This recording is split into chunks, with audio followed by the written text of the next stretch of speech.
We zijn hier bij de vestingfeesten. Vandaag is het eigenlijk vooral gericht op de sportieve activiteiten. We zijn nu bezig met de dikke bandenrace. En daarna krijgen we nog de kidsrun van de Pagade Run. Dan hebben we ook nog de vestingrun en de Pagade Walk.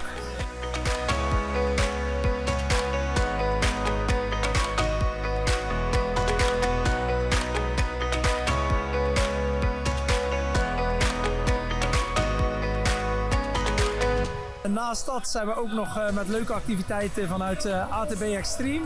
Met een leuk park voor de kids met allemaal hindernissen. En ook vanuit het WK zijn we hier aanwezig met een pop-up repair store voor mensen met die hun fiets willen laten onderhouden. Even naar laten kijken.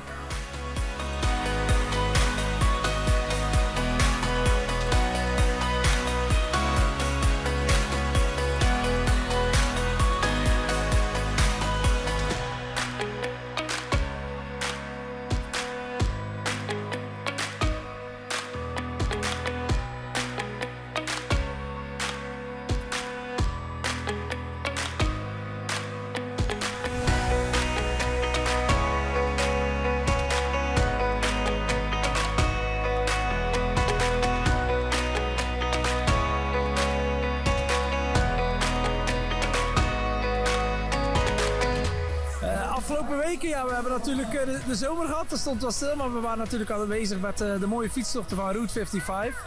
En we gaan nu vooral echt vooruit kijken, want nu komen de hele mooie herfst- en winteredities met evenementen binnen. Dus we hebben op 28 november de wieleravond. We gaan ook fietsen op rollen. De 4 oktober zal de expo geopend worden. Dus heel veel leuke dingen komen eraan met betrekking tot het WK veldrijden.